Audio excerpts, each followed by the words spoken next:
Pai, nós estamos na Tua presença para adoração, para louvor, mas também para meditar na Tua santa palavra. E nós sairemos daqui vazios se o Teu Espírito não nos ensinar, se o Teu Espírito não abrir os nossos olhos, o nosso entendimento, se o Teu Espírito não ministrar ao nosso coração. Então, Senhor, dá-nos a Tua graça e dá-nos a bênção, Senhor, de podermos ouvir a Tua voz, de sermos edificados, ensinados por Ti mesmo, Senhor. Porque nós nada podemos, senão pela Tua graça, senão pelo Teu Espírito. E é no nome santo e precioso de Jesus que nós oramos hoje e sempre. Amém. Bom dia, irmãos e irmãs. A graça bendita do Senhor Jesus esteja sobre todos nós nesta manhã. Nosso tema durante o mês de dezembro é Nasceu a Esperança. E dentro desse espírito que nós vamos ler um texto bíblico e meditar sobre ele. Abra sua Bíblia no Evangelho segundo São Lucas. Evangelho segundo São Lucas, no capítulo 2, os versículos 36 a 38. São Lucas, capítulo 2, versos 36 a 38.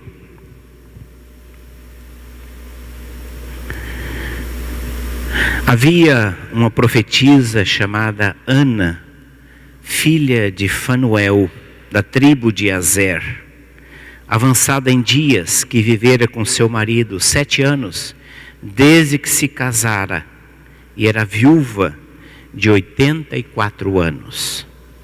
Esta não deixava o templo, mas adorava noite e dia em jejuns e orações.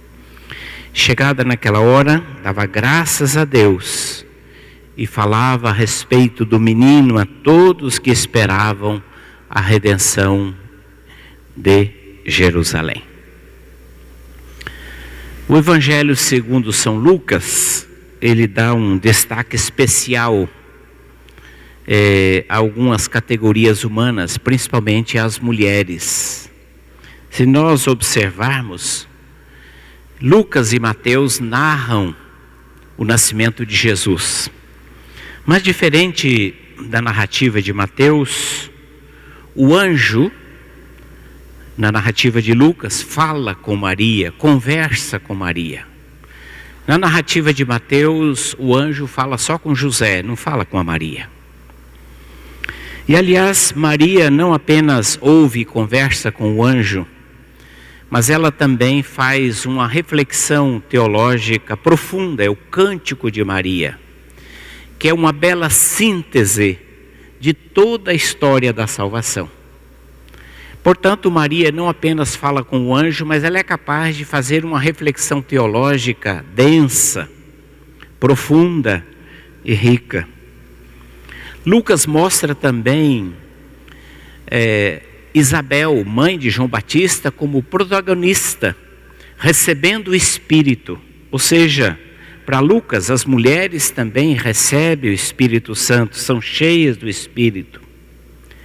Lucas mostra mulheres seguindo a Jesus. Várias mulheres que decidiram seguir a Jesus, e ele dá nome a essas mulheres que o seguem. Lucas mostra Jesus na casa de Marta e Maria, e o diálogo e a interação entre essas duas mulheres e Jesus. Lucas é o único evangelista que narra o episódio com 3 viúvas. Os outros evangelhos ignoram esses episódios. A viúva de Naim, cujo filho morrera e Jesus ressuscitara. A viúva insistente que apela ao juiz iníquo, contrariando um padrão da época, porque as mulheres jamais poderiam pleitear justiça perante um juiz. Mas Lucas mostra esta parábola do Senhor Jesus, aquela viúva lutando para obter justiça. e como ilustração da perseverança a qual deve cercar as nossas orações. E a outra viúva que Lucas narra é esta Ana.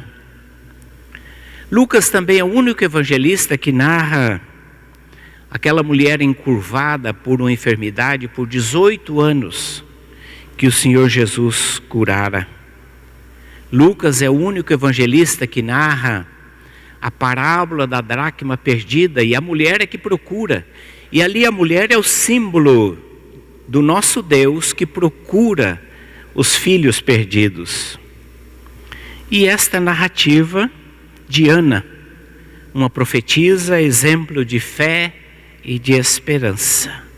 Então, de acordo com Lucas, as mulheres também exercem um protagonismo dentro da história da salvação, numa sociedade excluente, extremamente patriarcal.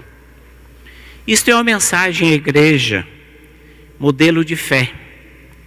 Os silenciosos, os anônimos, também Deus usa os anônimos para construir e levar a sua salvação aos perdidos.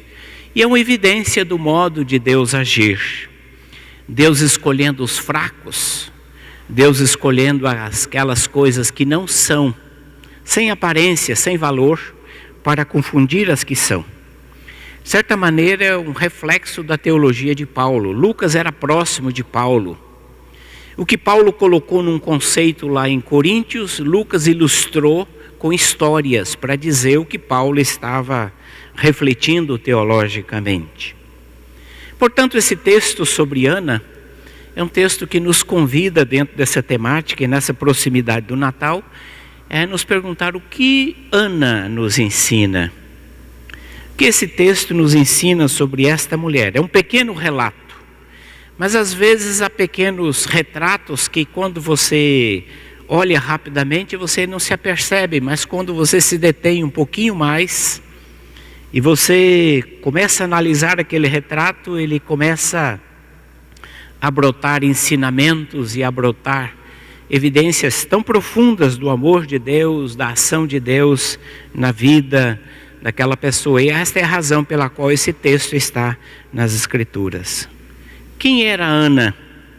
Não sabemos muita coisa, exceto essas pequenas informações que Lucas nos dá. Lucas nos diz que ela era viúva, tinha 84 anos, fora casada durante apenas 7 anos. Não diz se tinha filhos, provavelmente não. E diz que ela era profetisa, uma situação não muito comum, mas os poucos exemplos, como o Antigo Testamento cita, Débora, Hulda, assim também Ana, profetiza. Mas nós não temos registro das suas falas, apenas da sua ação. Era filha de Fanuel, não sabemos quem era Fanuel. A Bíblia diz que era da tribo de Azer, que ficava ao norte de Israel. E geralmente o norte de Israel, a região da proximidade da Galileia, era uma região inexpressiva. A própria Bíblia diz, em algum momento, olha nos anais, nas histórias, vê se daquela região vem alguma coisa relevante.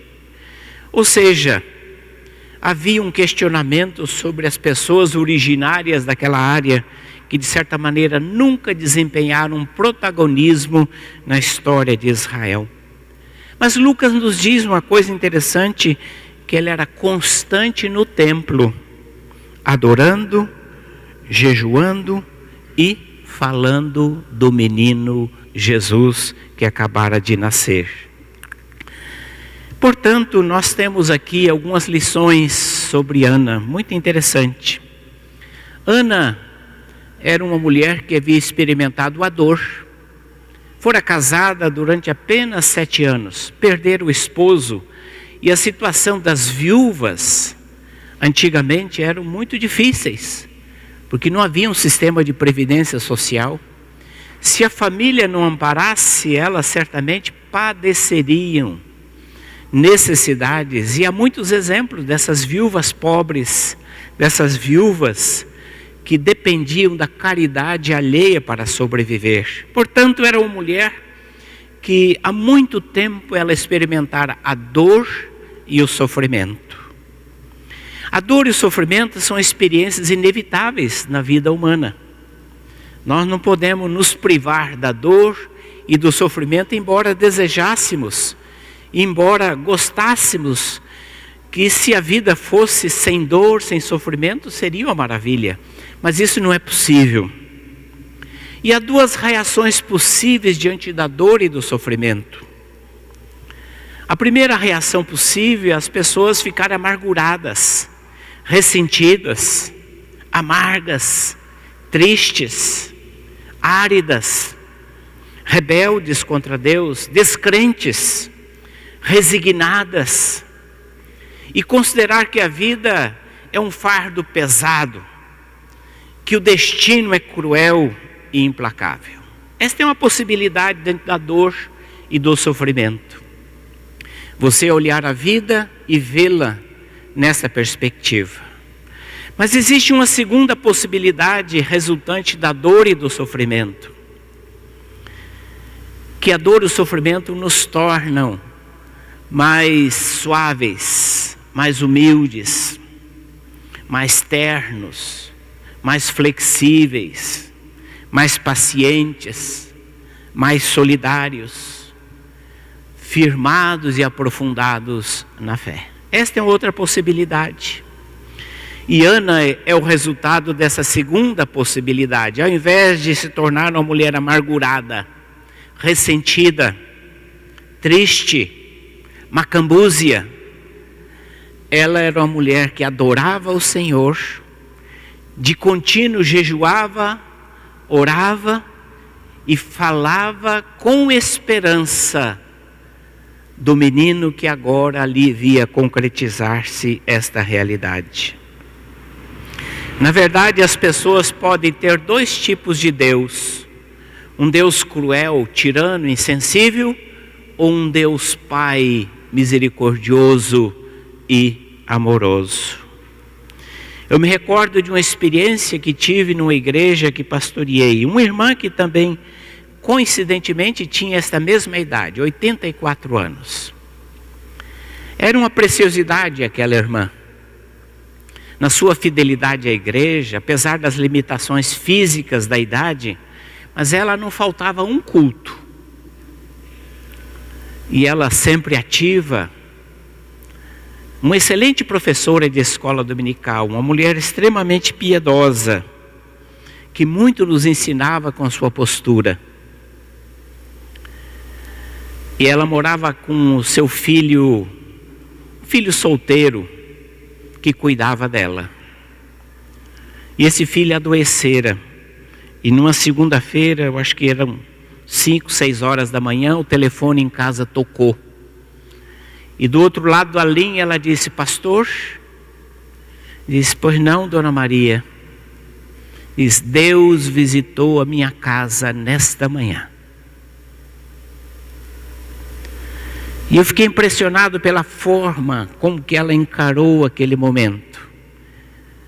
E aquele funeral, o tempo todo, firme, robusta, ali, velando aquele filho que cuidara dela. O que fazia diferença na vida daquela mulher? A sua firmeza, a sua convicção, o seu relacionamento com Deus, é exemplo de Ana. Ana era uma mulher envelhecida, mas tinha uma alma renovada. O nosso corpo envelhece inevitavelmente. Embora a gente faça esforços para que esse envelhecimento se retarde, ou ele não aconteça, mas o envelhecimento é inevitável. Nós não podemos deter esse processo. Uma famosa geriatra, quando esteve visitando o Brasil alguns anos atrás, lhe perguntaram quando que o ser humano começa a envelhecer. E ela disse: quando para de crescer. Não é o crescimento aquele lateral, né? Na cintura, não é esse crescimento. É o crescimento biológico normal. Na verdade, todos nós estamos nesse processo. Às vezes mais acelerado, outros menos acelerados. Mas é inevitável este processo. Envelhecer a alma, contudo, pode ser uma escolha. O nosso corpo pode envelhecer, mas o nosso espírito interior, ele pode permanecer alegre, jovem, vibrante, sonhador, cheio de esperança, cheio de alegria. Isso depende de nós e, sobretudo, do nosso relacionamento com Deus. Ana envelhecia, 84 anos. Para aquela época, para aquelas condições de saúde, talvez isso fosse um peso adicional que não representasse a mesma coisa que hoje. Mas ela nunca perdera a esperança e nem a fé. Ela aguardava e ela chegou a ver a redenção que Deus prometia ao seu povo.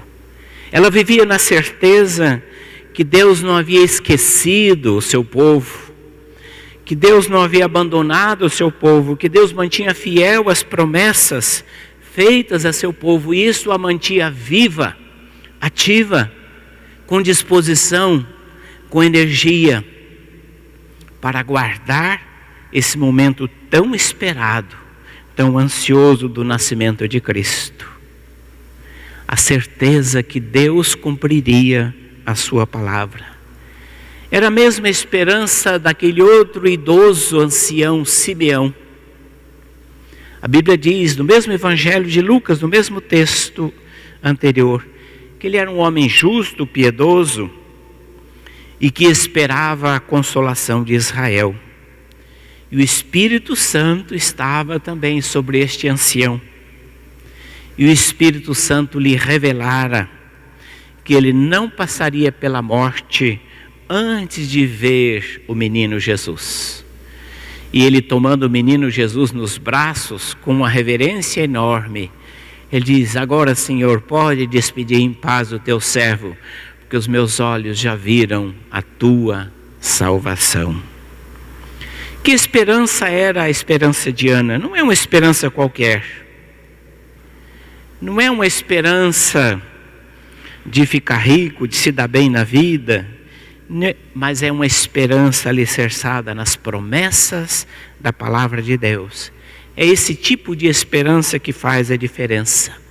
É a mesma esperança que está presente nos heróis da fé, lá em Hebreus capítulo 11. A Bíblia diz que eles morreram sem ver, mas vendo de longe, saudaram aquelas promessas, crendo que Deus realmente as faria cumprir e realizar aquelas promessas. Qual o segredo desta esperança, desta vitalidade, desta disposição, deste exemplo de Ana? De onde vinha esta força? Com certeza não era a força da autoajuda, do pensamento positivo que você diz: vai dar tudo certo, eu estou acreditando que vai dar. Não é isto. É a esperança que brota de um relacionamento com Deus. A Bíblia diz que ela não cessava de adorar. Adoração é um ato individual, mas sobretudo coletivo, sobretudo comunitário, juntos no templo com o povo de Deus. Esta é uma dimensão muito importante que algumas pessoas às vezes não têm entendido isto, quão importante estarmos juntos. O valor espiritual, o valor para a nossa fé é estarmos juntos. Você pode orar na sua casa, você pode cantar na sua casa, você pode dedicar tempos individualmente para adoração, talvez até em silêncio na sua casa, mas nada se equipara a você se juntar aos seus irmãos, às suas irmãs, para adorar juntos, cantar juntos, ouvir juntos a palavra de Deus. E Ana havia entendido isto. No nosso individualismo, às vezes nós temos dificuldade para entender a importância da adoração do povo de Deus. E às vezes há muitas lutas e dificuldades, há muitas barreiras.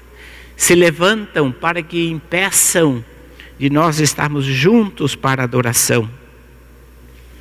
O Salmo 73 fala dessa experiência, quando ele começa a olhar para a vida e ele começa a sentir que em vão tenho conservado as minhas mãos limpas, e em vão tenho andado nos caminhos do Senhor, porque eu vejo os ímpios, os homens maus, eles não têm problemas de saúde, eles não têm problemas financeiros, eles maldizem, eles amaldiçoam, mas tudo lhes vai bem, e eu só tenho sido afligido.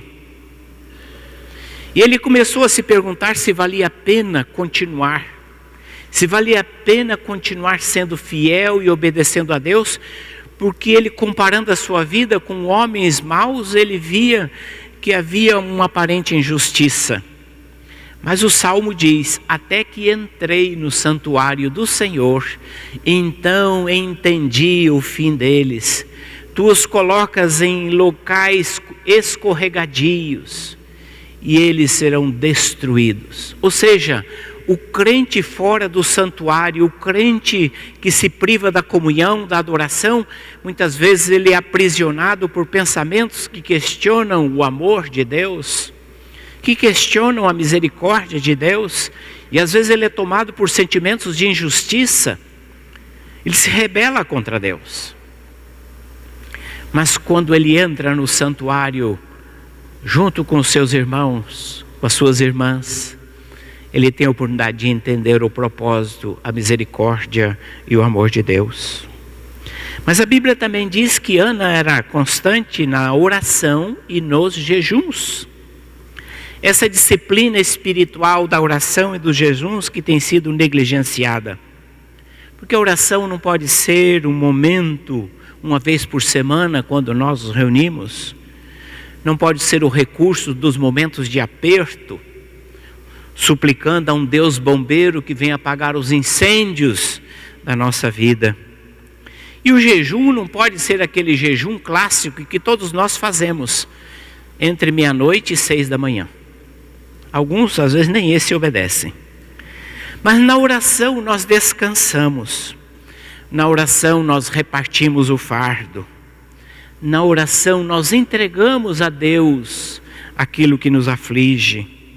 Experimentamos a paz que excede todo entendimento. No jejum, nós exercitamos a renúncia e a disciplina do corpo. E é o antídoto ao consumismo tão comum, tão massivo, nesses tempos que nós estamos iniciando agora de festas e de muita comida. No jejum, vencemos o desejo da autogratificação contínua que o nosso corpo sempre requer. Eu gostaria de encerrar esta meditação esta manhã, deixando com os irmãos algumas perguntas. Quais têm sido os resultados da dor, do sofrimento, das lutas na tua vida?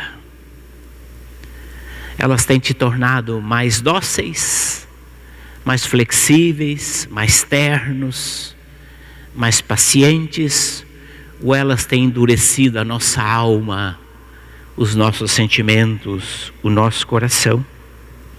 Nosso coração está cheio de esperança, ou nós estamos tomados por um ceticismo, por um desânimo? Qual é o nosso sentimento na nossa caminhada, na nossa trajetória? Talvez, como Ana, nós precisássemos ouvir, e talvez isto era presente na sua vida, o texto de Isaías, que diz: não sabes, não ouviste que o eterno Deus, o Senhor, o Criador dos fins da terra, não se cansa, nem se fatiga. Ele faz forte ao cansado e multiplica forças ao que não tem nenhum vigor.